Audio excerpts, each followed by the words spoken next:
So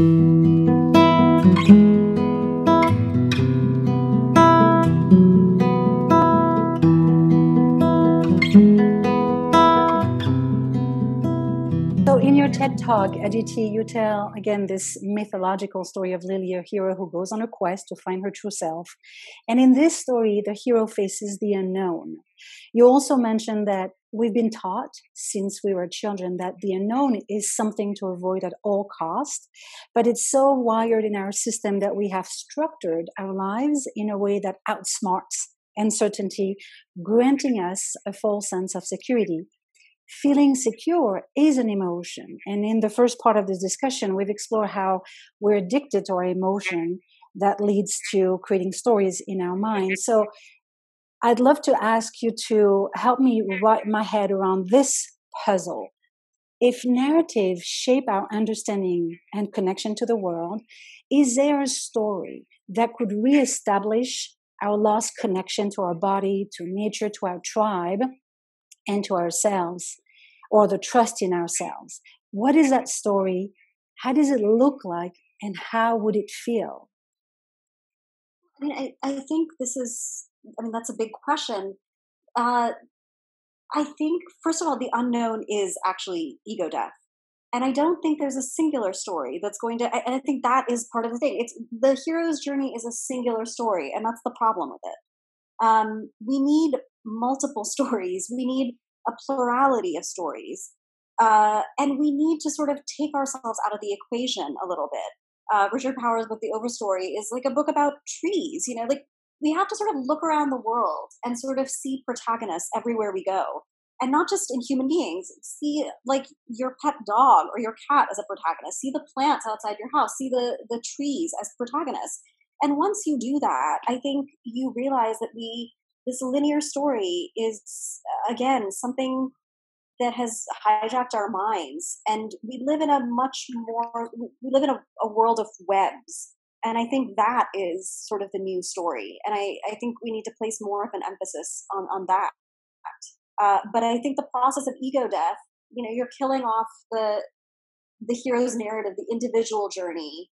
And this is something that we're experiencing right now, too, in the middle of pandemic, where, first of all, the two polarities that we're dealing with, it's like we're rethinking our notions of safety because we're all locked in our houses. There's this raging pandemic, especially in America. But also the opposite of safety on the other end of the spectrum is life. So how do you exist between the two? How do you negotiate these two?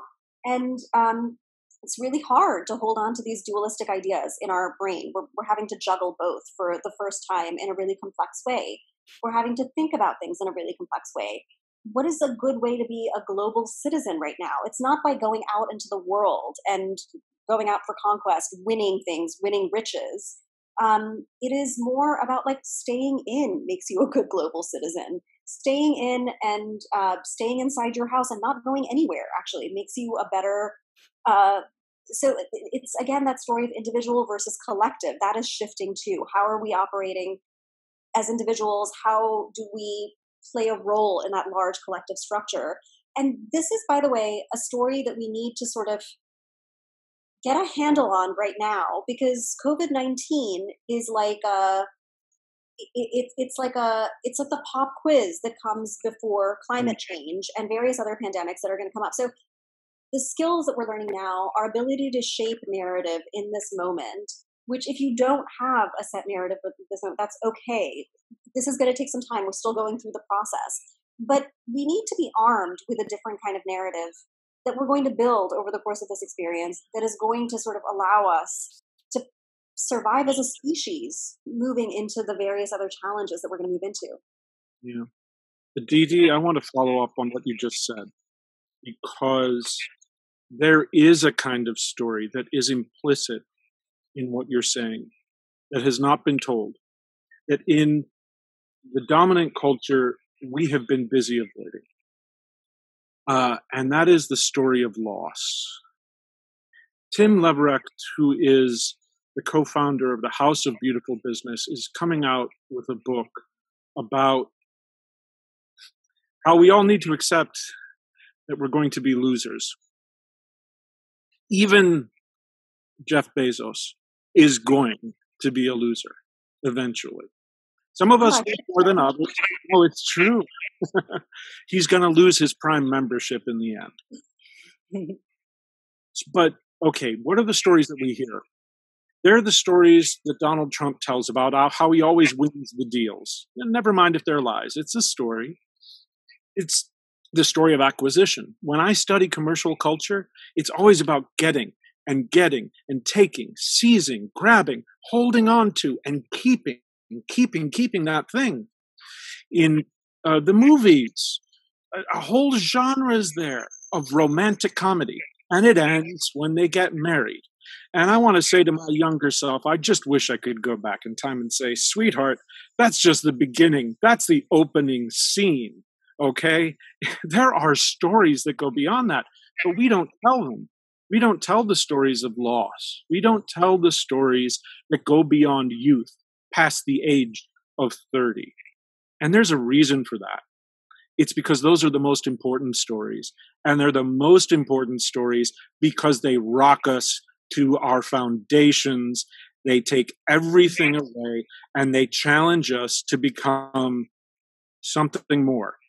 Instead, we have this story that you get married, you get the job of your dreams, and then the rest of your life is just a sort of denouement. And, there's more to it. And so I want to hear more of what Tim is saying. And I want us to find ways to stand up and say that you're a loser, that you've lost, but not have it be like Donald Trump's insult, to say that makes you somebody who is worthless. Instead, I think the loser is the person who has gained, through amazing sacrifice, like Lilith, some real wisdom, some insight into something more than just the happily ever after fairy story of our childhood. That was very inspiring. I got goosebumps.